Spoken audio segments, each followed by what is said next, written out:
Breaking news, guys. Breaking news, man. Lil Jon's son is missing. I got the news from my girl, Reality TV, who is from Georgia. Officials found what they believe is the body of Nathan Smith. My colleague who was on the scene at the time tells me a body bag. Lil Jon's grown son walked out of his Georgia home one early morning. No phone, no shoes, no trace, and hasn't been seen since. But what's really shaking people up right now is a chilling video that's been making waves online. The clip, reportedly shared by some of Lil Jon's longtime rivals, seems like a straight-up warning aimed at the superstar himself. The disappearance, something no parent ever wants to face, happened on February 3rd, 2026, just after 6 a.m. That morning, a 27-year-old man stepped out of his quiet Milton, Georgia home, an upscale area about 30 miles north of downtown Atlanta, with absolutely nothing on it. No cell phone, no wallet, no car keys, nothing. Authorities later said he might have been in a confused or unsettled state when he left. He didn't take his car, he didn't leave a note, he just walked out his front door, headed toward the intersection of Baldwin Drive and Mayfield Road, and vanished into the dark morning air like he was swallowed by it. That man is Nathan Murray Smith, better known to the music world as DJ Young Slade. He's the son of Jonathan Smith, the Grammy-winning producer, rapper, and global hitmaker the world knows as Lil Jon. Lil Jon is dealing with a scary situation right now, TMZ said. His son, DJ Young Slade, has been reported missing in Georgia. The same thing, the Milton Police Department put out a missing persons alert Tuesday saying 28-year-old Slade, legal name Nathan Murray Smith, ran out of his home on foot and hasn't been seen since. And he doesn't have a phone. He may be disoriented, and he could be in need of help. It's underway right now in Milton for rapper Lil Jon's son. The rapper's team confirming this afternoon to 11 Alive that he is. Within just a few hours, Milton police declared him missing and blasted his photo across social media and regional law enforcement channels, desperate for leads. The official alert dropped one key detail that instantly set this case apart from a normal missing adult report. Nathan might have been in a confused state and needed help fast. No phone, no wallet, no ID, nothing. He couldn't reach anyone, and no one could reach him either. That realization sent shock through the community. He was completely cut off from the world. Police made it clear that there were no public safety threats, but they urged anyone who might spot him to call authorities right away for a welfare check and not to try approaching him on their own. The message was firm and urgent. Fox 5 Atlanta was one of the first to blast the alert on TV, pointing out that Nathan was last seen near Baldwin Drive in Milton. Then WSB-TV jumped in with video coverage, sharing the missing person details and expressing growing concern for his safety. The situation was quickly turning into statewide news, but within just 24 hours, it blew up way beyond Georgia. NBC News picked up the story, running a national piece that detailed every known fact about the case. People magazine followed, posting the family's request for privacy and prayers, alongside a 2016 photo showing Lil Jon and his son smiling together, a reminder of the deep bond between them. Then USA Today reported that family representatives had released a statement asking the public to keep them in their thoughts during what they described as an unimaginably difficult time. Outlets like BET covered the story too, highlighting the heartbreak the family was facing and police fears about Nathan's possibly disoriented state. To make things even more complicated, The Hollywood Reporter pointed out that Lil Jon had long been estranged from Nathan's mother, Nicole Smith, adding yet another emotional layer to an already painful situation. Social media lit up instantly. TikTok, X, YouTube, all flooded with theories and concern. On Boss Talk TV, the host broke down the story live, their voice shaking with emotion as they talked about what had happened. During the Boss Talk TV live stream, the host didn't waste a second. They begged their viewers to spread the word everywhere. They read straight from the official reports, confirming every key detail as it came in, determined to keep the truth front and center. Then, they pulled up TMZ's latest scoop, which had already pushed the story onto a national stage, making everyone pay attention. But things took a turn mid-broadcast when an alarming update came through. Local outlet Rough Draft Atlanta was reporting an active police situation unfolding in Mayfield Park, right in the same area where Nathan was last seen. The tension in the studio skyrocketed as the host realized something serious was going down nearby. To grasp how heavy this situation truly is, you have to understand who Nathan Murray Smith really is, not just as Lil Jon's son, but as his own man with real talent and drive. Spot where Milton police had been looking for about 3.5 days. They do confirm for us that they did pull a body from this pond. Born in 1998, Nathan grew up surrounded by music from day one. Lil Jon once joked that Nathan used to kick to the beat during studio sessions while his mom was still pregnant. Music literally ran through his veins. His mother, a dancer, and his father, who was busy building the crunk empire that would define Southern hip-hop, raised Nathan right in the heart of the culture. Even as a toddler, he was part of it. He actually contributed vocals to Lil Jon and the East Side Boys' 2001 single, Bia Bia. How wild is that? As he got older, Nathan started crafting his own sound. By high school, he was producing beats, then went on to train at the Scratch DJ Academy before studying at New York University. Talk about dedication. He built himself up piece by piece. DJ, producer, engineer, and finally, a full-fledged artist known as DJ Young Slade. Lately, his career had been climbing fast. He and Lil Jon worked together on Total Meditation in 2024, a bold mix of hip-hop energy and mindfulness. The father-son duo also teamed up again for tracks on Too Short's upcoming Farewell album, and in March 2025, Nathan dropped his single, Feels, promoting it across his Instagram with real passion and excitement. His rise was undeniable, until this sudden, haunting disappearance stopped everything cold. Nathan's star was clearly on the rise. He even showed up on MTV's Family Legacy series, talking about the exact moment that changed everything for him. Watching his dad tear up a DJ set and realizing that was his calling too. In 2025, he hit big stages like One Music Fest in Atlanta, showing he could hold his own in front of massive crowds. He'd worked with artists like Jim Jones and stayed locked into Atlanta's tight-knit music scene. He even appeared beside his father on Celebrity Family Feud. Every move he made showed he was building his own path, one beat at a time.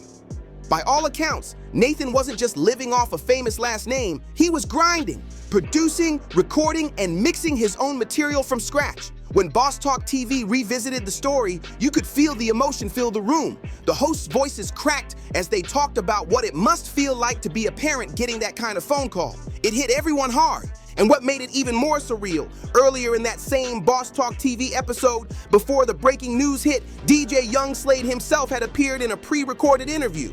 In that clip, Nathan smiled as he described his dad not as a superstar, but as just dad, the man who drinks tea, chills, and watches movies at home. Seeing that warmth and normalcy, only to hear hours later that he was missing, was heartbreaking, a contrast that froze everyone in disbelief. This wasn't some passing gossip headline. This was a family living through something real, raw, and terrifying. As of February 5th, 2026, there were still no confirmed updates on Nathan's whereabouts. Search teams continued combing through areas like Mayfield Lake, but nothing concrete had turned up yet. Lil Jon himself has stayed silent publicly, honoring the family's plea for privacy and prayers as the search continues. The Boss Talk TV host summed it up with painful honesty. The helplessness of knowing your loved one is out there somewhere, unreachable, and you can't do a thing to fix it. That kind of fear cuts deep. The conversation soon shifted to another layer of heartbreak, the frustration of being pressured for answers you just don't have. Meanwhile, reality TV added perspective, reminding everyone that these prayers shouldn't only go to one celebrity's family, but to anyone enduring the same kind of nightmare, hoping for a miracle. Old enemies, new wounds, the beefs that just won't die. The title of this piece mentions Lil Jon's Opps, a word that in hip-hop culture stands for rivals, haters, or anyone on the opposite side. But before jumping to conclusions, it's important to understand why that word even matters in this situation. Because while there's absolutely no evidence linking any of Lil Jon's old rivalries to his son Nathan's disappearance, the history behind it all gives the story a deeper, darker edge. After combing through tons of news reports, social media posts, and hip-hop forums, one thing's clear: DJ Young Slade had no drama tied to his name. No beefs, no rivalries, no incidents, nothing. Police have treated this case from the start as a welfare and mental health concern, not a criminal situation. Still, that eerie video footage, mixed with the emotional clip of Nathan talking about his dad, is hitting people hard. Especially when you remember that Lil Jon spent decades in an industry where grudges can run deep and sometimes outlive the music itself.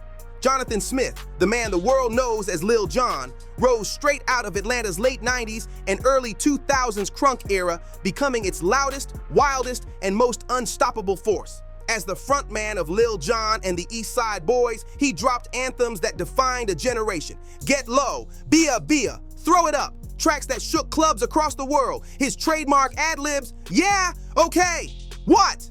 Became part of pop culture itself, even getting parodied by Dave Chappelle and quoted worldwide. Lil Jon wasn't just a rapper, he was a cultural movement. From producing the global smash Turn Down for What with DJ Snake, to winning a Grammy, to blending sounds across EDM, pop, and even country, he's kept his sound fresh and his name relevant for over 20 years. But staying on top in Atlanta's fiercely competitive rap scene doesn't come easy, and it never came without friction. One of the most talked about feuds in his career was with Pastor Troy, real name Micah LeVar Troy, another powerhouse from Atlanta who carved out his own empire in the underground Southern rap game. Interestingly, the two actually worked together once, collaborating on Throw It Up, one of the most explosive tracks from Lil Jon and the East Side Boys' 2002 album, Kings of Crunk. The track went hard, but behind the scenes, tension started to build, proving that in hip-hop, even collaborations can come with a storm brewing beneath the beat. I think that's just a scary situation when you sitting there trying to figure, you don't know. He didn't take his phone. He might have had on shoes, might have didn't have on shoes. He don't have no personal items. That's the weirdest thing right there. Because now you got me worried. Now I'm worried about you because I don't know what the hell going on. What happened to my damn son is what I'm asking at that point. So, I just pray for Lil Jon, and I pray for the mother of the boy too, because she going through it. It ain't just Lil Jon because he got a name. It's family, brothers and sisters. Everybody's on high alert when somebody misses. That track, Throw It Up, turned out to be Pastor Troy's biggest moment in the mainstream spotlight. It was a crunk anthem that brought him national attention and had clubs going wild coast to coast. But what looked like a massive win on the surface soon turned sour behind the scenes. That very collaboration ended up planting seeds of resentment that would linger for years, a tension that never truly went away. Pastor Troy later opened up about it in interviews, including a raw 2021 sit-down with Vlad TV, where he shared just how frustrated he was about how everything went down. According to him, there was never even an official video made for Throw It Up, something he blamed on messy label politics that left him sidelined. After that, the two never worked together again. Troy said he felt completely shut out of Lil Jon's growing empire. No more invites, no more collaborations, no more spotlight, despite how much the track had boosted both their names. He even mentioned that Lil Jon once reached out for another verse, but things didn't pan out, and the respect between them seemed to fade fast. By 2022, during an interview with Revolt TV, Pastor Troy revisited those old frustrations, saying it wasn't just about one song. It was about how the whole crunk movement in Atlanta operated. The tension boiled over in 2006 when he dropped the fiery diss track Murder Man on his album By Choice or By Force. It was a straight-up attack on Lil Jon, his BME, Black Market Entertainment label, and even affiliates like Lil Scrappy and Crime Mob. The lyrics went in hard, full of name drops, bitterness, and accusations. Years of pent-up anger laid out on wax for the world to hear. For Pastor Troy, this wasn't just a song. It was his way of reclaiming respect, his moment to say, "You're not going to erase me." The track hit heavy in Atlanta's underground scene and spread fast among Southern rap fans. But despite all the noise, Lil Jon never fired back. His silence spoke louder than any diss ever could. No response track, no public clapback, nothing. He just kept it moving, focusing on expanding his sound and career while Troy's side of the feud stayed mostly one-sided. And that wasn't the only tension Lil Jon faced in those years. His relationship with the Yin Yang Twins, the duo behind massive crunk bangers like Get Low and Salt Shaker, also started to strain. The friction came down to creative control, credit, and business dealings, showing that even in success, the Atlanta crunk empire was far from peaceful. The Yin Yang Twins have spoken openly in podcasts and interviews about their complicated history with Lil Jon, and they didn't hold back.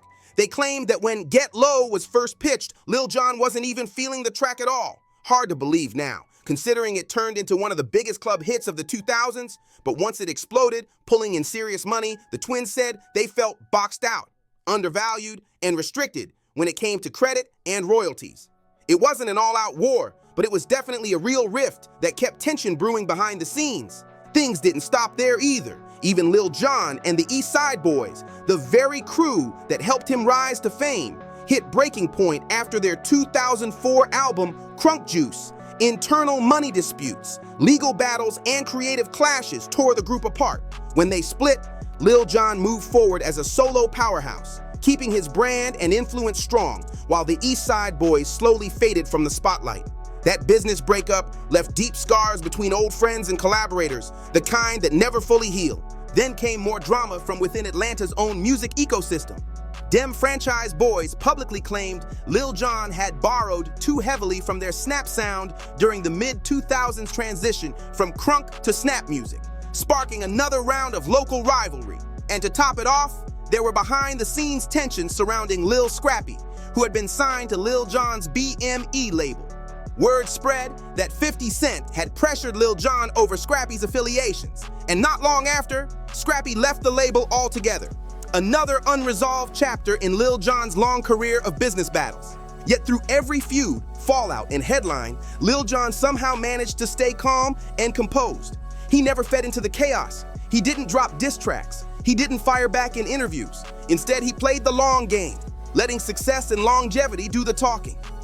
By the mid-2000s, the same man once known for wild energy and booming party anthems was shifting his focus completely. From 2024 through 2025, Lil Jon began opening up publicly about his personal transformation, a journey toward balance, sobriety, and self-control.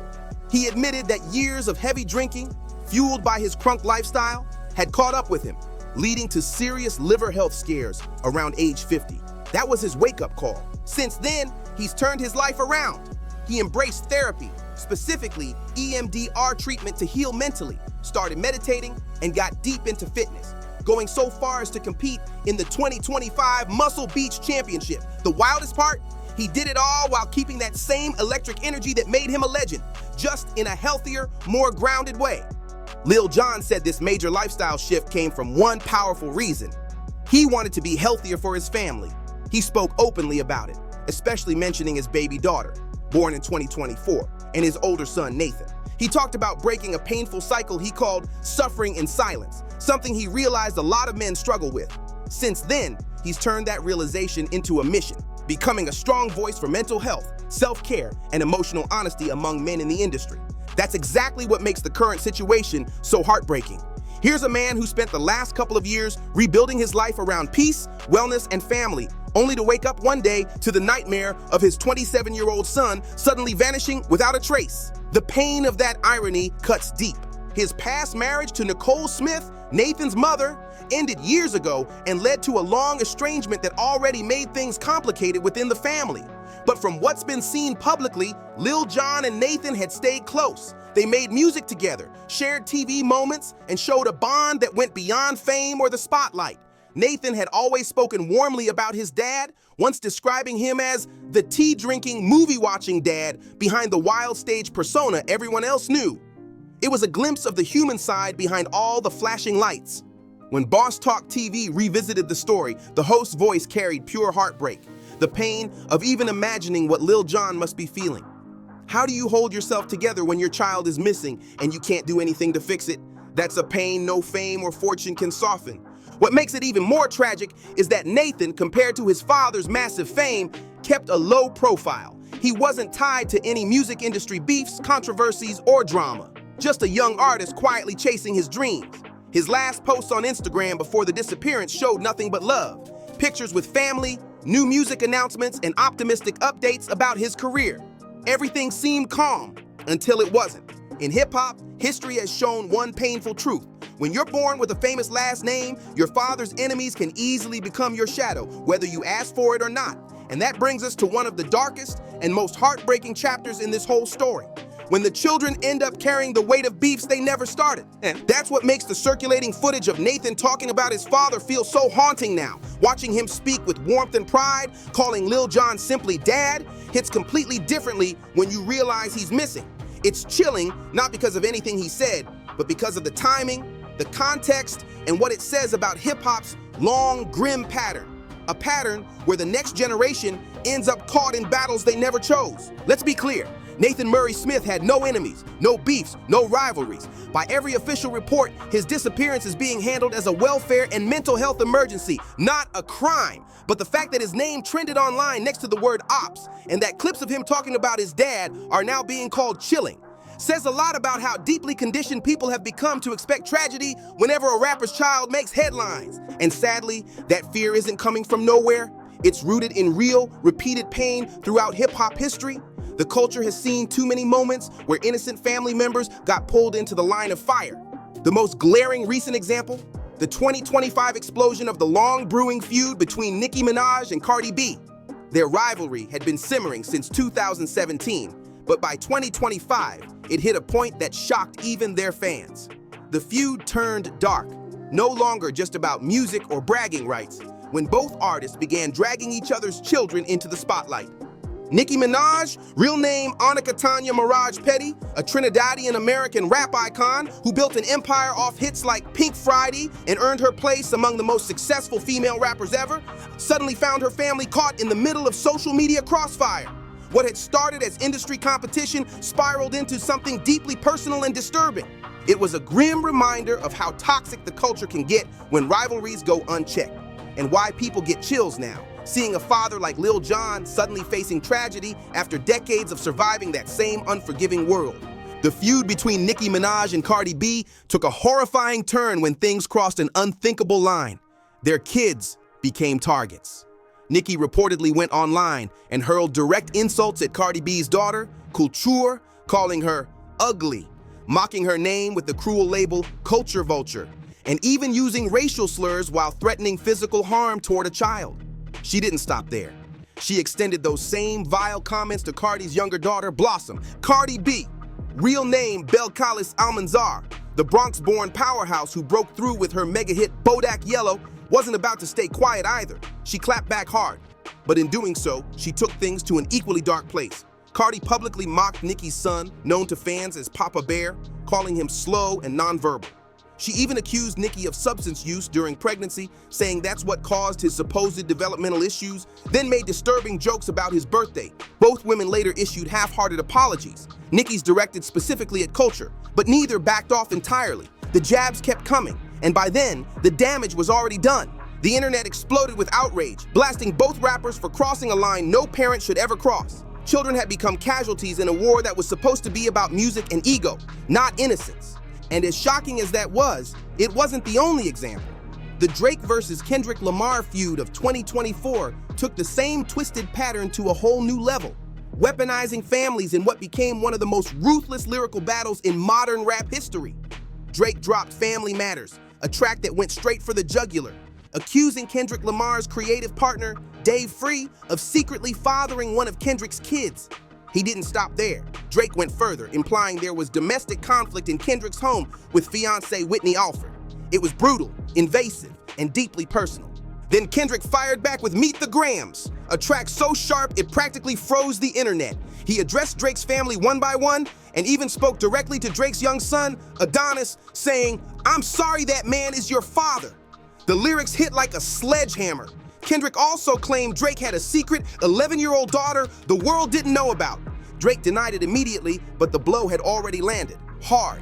These weren't subliminals or veiled metaphors. These were named attacks on real children, kids with zero involvement in their father's creative or personal wars. It showed just how far the modern rap battlefield had shifted, from bars and beats to bloodlines and heartbreak. Children used as weapons, and that's one of hip-hop's darkest, most painful patterns, and it didn't start recently. The moment that really set this disturbing trend in motion came back in 2018 when Pusha T dropped his now infamous diss track, The Story of Adidon.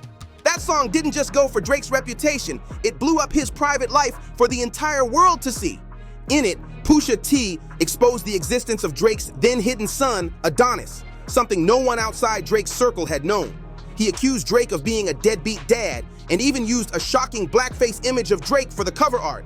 The lyrics hit like a thunderbolt, calling out, "Adonis, come home," turning an innocent child's existence into ammunition in a rap war. The fallout was massive. That one track forced Drake to publicly acknowledge his son for the first time, something that should have been a private, heartfelt family moment. Instead, it was hijacked and turned into a global spectacle. The biggest personal reveal of his life, detonated for clout. That diss became the blueprint Kendrick later followed and elevated during his own lyrical clash with Drake years later. But this grim tactic didn't begin with Drake either. Years before, Eminem had already drawn a hard line in the sand about one thing: don't bring kids into the fight. And still, others crossed it. Back in 2003, Ja Rule fired off his track Loose Change, taking low blows at Eminem by mentioning his daughter Haley Jade in disgusting, speculative lyrics about her future. That move instantly backfired. Eminem unleashed a string of brutal responses like Haley's Revenge and Go to Sleep, dismantling Ja Rule's career in real time. By the end of that beef, Ja's momentum was gone, and his fall from rap's top tier was complete. Then, in 2012, Machine Gun Kelly stepped into dangerous territory when he tweeted about Eminem's then teenage daughter Haley, calling her attractive in an explicitly inappropriate way. That comment simmered online for years until it finally exploded in 2018, igniting one of rap's biggest modern beefs. MGK dropped Rap Devil, throwing shade directly at M, and in classic fashion, Eminem came back with Kill Shot, a track so sharp it practically ended MGK's rap credibility overnight. Even Everlast from House of Pain learned the hard way. He once slipped Haley's name into a diss verse back in the early 2000s, and Eminem clapped back with Quitter, a fiery response that pushed Everlast right out of rap relevance altogether. Each one of these moments painted the same ugly picture. In hip-hop, crossing the line by bringing someone's child into a beef doesn't just shift the fight, it poisons it completely. And yet, the cycle kept repeating, louder, crueler, and more public every time. The message was crystal clear. Mention Eminem's daughter, and your career might never recover. But beneath that brutal truth lies something even darker. The fact that rappers kept crossing that line anyway showed how, in parts of the culture, children had become fair game. The beefs weren't just personal anymore. They had evolved into something colder, meaner, and far more dangerous. In the streets, this pattern played out in the worst possible ways. In Jacksonville, Florida, the ATK versus KTA rivalries, involving rappers like Youngin Ace and the late Julio Fulio, spiraled into real-world violence that didn't stop with the artists. Family members got caught in the crossfire. Innocent lives were lost. What started as lyrical warfare turned into something far bloodier, where just being close to a rapper made you a target. And it didn't stop there. In Stockton, California, multiple shootings hit children's birthday parties. Yes, birthday parties, all because of crew feuds spilling over into personal spaces. Kids who had nothing to do with rap beefs or street politics ended up in danger simply because of who their parents were. That's how twisted the cycle had become. A world where online insults and diss tracks sometimes end in real bullets and real grief. This is the dark shadow hanging over the story of Nathan Murray Smith, known to fans as DJ Young Slade. The footage of him talking lovingly about his dad isn't haunting because of what he said, it's haunting because of what it represents in a culture where tragedy feels too familiar. Police have made it clear this is being treated as a welfare case, not foul play, not revenge, not beef. Yet the internet still can't help but ask, who did this? Even when there's no evidence of any enemy at all. That's the curse of inherited risk. When you're the child of a rapper, the world assumes danger follows you, even when it doesn't. A sweet, simple interview where Nathan called his father just dad, the man who drinks tea and watches movies, has now become a haunting echo because that young man has vanished without a trace. Lil Jon's old conflicts with Pastor Troy, the Yin Yang Twins, and even his own East Side Boys were never about violence. They were business disputes, ego clashes, label politics, the kind of everyday friction that comes with a competitive scene like Atlanta's. Pastor Troy vented through Murder Man in interviews. Lil Jon never fired back. The Yin Yang Twins voiced frustration about credit and money, and things just cooled off. No threats, no revenge, no danger to family, just music business messiness that eventually faded away. But the precedent set by Nicki and Cardi, by Drake and Kendrick, by Pusha T's Story of Adidon, and even by those who ever dared mention Haley Jade, that legacy of dragging kids into beefs means that whenever a rapper's child makes headlines, people instinctively start looking for an enemy. The culture's first reaction isn't empathy, it's suspicion. In the final moments of Boss Talk TV's broadcast, the host said something that cut through all the noise, something that still lingers. It wasn't about beef. It wasn't about fame. It wasn't even about hip-hop. It was about love and loss. Because the real story here isn't about rivalry. It's about a father who can't find his son, A young man who walked out of his Georgia home one cold February morning and hasn't been seen or heard from since. A family begging for privacy and prayers while the world watches, comments, and speculates, turning their heartbreak into content. If you followed this story, don't just scroll past it, share it, talk about it. Keep Nathan's name alive. Like, comment, subscribe, and share this video to spread awareness. Because sometimes the smallest click can help a family still searching for answers.